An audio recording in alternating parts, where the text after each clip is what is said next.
Yo, what's happening, guys? It is Shabs and welcome to another video on the channel. Today I've got for you guys the cheap N'golo Kante in FIFA 18 Ultimate Team, and I'll be revealing him to you guys very soon. But before we do, let's look at the in-game stats for N'golo Kante. An 87 overall card this year, very impressive. His Player of the Year card last year was ridiculous, and you know, this card this year feels very similar. The only thing that's lacking from his Player of the Year last year, he feels less strong in the air. You know, his aerial battles are not won as often, and besides that, his finishing. Other than that, this N'golo Kante feels identical to the Player of the Year from last year. His in-game stats, as you guys can see, man, not too offensively gifted. His crossing is pretty bad. His curve is horrible. His finishing is in the 60s. Not the best. His long shots are in the 70s, which is not bad. Or they're also in the 60s, actually. Holy crap, that's horrible. But it feels much better in game, though. Short passing is really good, though. Slide tackling, stand tackling. That's what Kante's about. Breaking up the play, creating counterattacks, making crisp passes. His dribbling, man, his dribbling close to his feet is really good as well. As you guys can see, man, medium high work rates, which is not that bad, man. It's probably identical to what it was last year, and it's really ideal for a CDM. 5'6" is kind of a problem, but not so much. I don't know how it'll be with headers and all that stuff. Tackling and tactician are specialties, as you can see. And yeah, N'golo Kante is really good, but who is his counterpart? Who plays like him and is cheap? None other than my man Bakayoko, guys. Very much as similar as it gets to Kante. Same league, same nation, same club. 82 overall, which is 5 lower, but look at his in-game stats. Much more impressive than Kante's in some areas, but very identical to other areas in his game. His short passing and his shot power is very identical to Kante's. Short passing a little less than Kante's, but as you can see, long shots are also poor like him. So Bakayoko is honestly a poor man's Kante, because he's just as bad in areas that Kante is, but he's just as good as in areas that Kante is in. It's very weird, you know what I mean? So he's got less pace than Kante by about 9, so that's a big difference. Besides that, defending and physical is about the same. Medium work instead of medium high, and he is 6'1", which is very good for a CDM. Much taller than Kante, so he's gonna be better in the air, obviously. And as you can see, CM just like Kante, but he has no specialties or traits. Not that big of a deal, I don't think, in my honest opinion.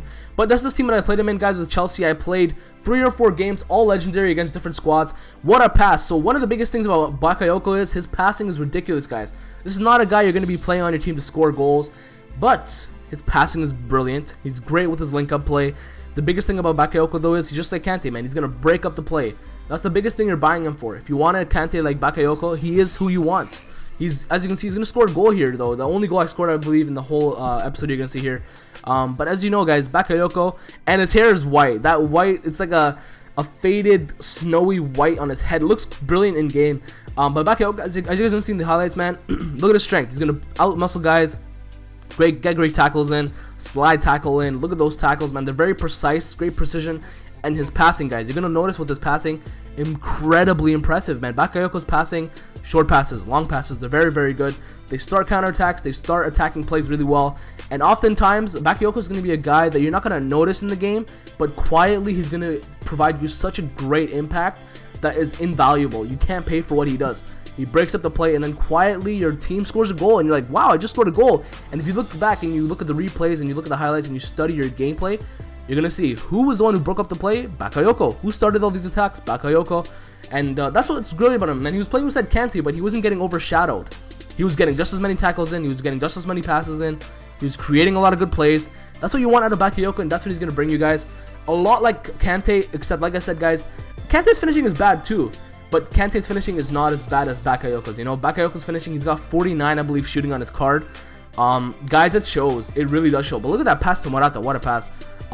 Look, he's great in the air as well, like I just showed you here. But guys, his finishing and his passing is amazing, but his finishing, guys, it really shows, man. With this, even with the strong foot, you're gonna see a couple of shots I take. Wow, it's incredibly poor. You cannot be taking shots with a strong foot or weak foot, man. Don't even try it with his weak foot. But passing, guys, with his weak foot, I found no problem at all. I think he has a 3-star weak foot, or maybe even 2-star. But I know that his passing is not a problem with the left foot. Like I said, link up play is brilliant for Bakayoko, great in the air, and this is one of his shots that he takes, guys. That one of the only shots I took, and wow, what a bad shot that was, indeed. But as you guys are seeing in this highlights, man, he gets into great space to score, but he can't really finish them. But besides that, man, you're getting an N'golo Kante that is 6'1" and way cheaper. In all honesty, and you get it from the same team and nation. How rare is that? But anyways, we're gonna see what his price is in FIFA 18. I'm really hoping it's not that much, man. I'm hoping he's about 20k, 10k. But that's hoping a little bit too much. I think he's gonna be 50k to start, realistically. But Kante is gonna be like 200, 300k, man. And then as the game goes on, maybe he'll be 10k, 5k. We'll see. But that's it for this Bakayoko cheap Kante video, guys. And last but not least, guys, I took a penalty with him to see what his penalties are like. I think his penalty stat was 47 or 48. Yeah. If you guys enjoyed the video, smash that like button and subscribe if you're new around here, guys. Deuces.